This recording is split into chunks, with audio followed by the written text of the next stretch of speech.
तो फिर तो खार्ग आइलैंड को कैप्चर करने की बात शायद नहीं हो सकती। दूसरी बात ये है कि जो ट्रंप साहब ने कल बात की कि मैं और जो है वो ईरान शायद मिल के स्ट्रेट ऑफ हार्मस को कंट्रोल करें।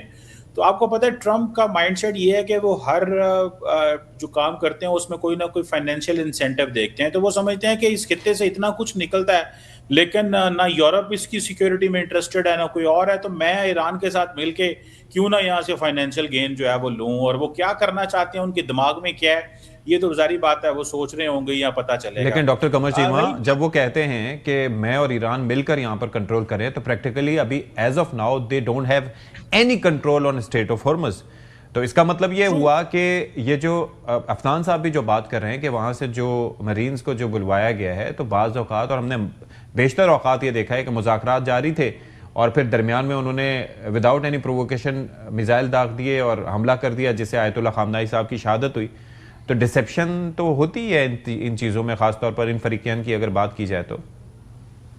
देखिए वो बात आपकी ठीक है, लेकिन मुझे नहीं लगता कि देखें ट्रंप साहब जो हैं वो ये सोचते हैं कि मेरे अलावा और कौन है, और ईरान के अलावा कौन है जो इतनी कैपेबिलिटी रखता है। ईरान ने तो देखें स्ट्रेट ऑफ हार्मुज बंद कर दी वन वे और दी अदर, जैसे भी सिचुएशन थी। उनके पास वो मिलिट्री कैपेबिलिटी नेवी है या नहीं है, लेकिन उनके जो थ्रेट्स हैं और जो उन्होंने हमले किए कुछ, उसके बाद तो पता चलता है। और अदर देन अमेरिका और कौन है, किसी ने वो देखें उनके माइंडसेट अगर मैं रीड करूं तो वो समझ रहे हैं कि किसी ने इंटेंशन शो नहीं की।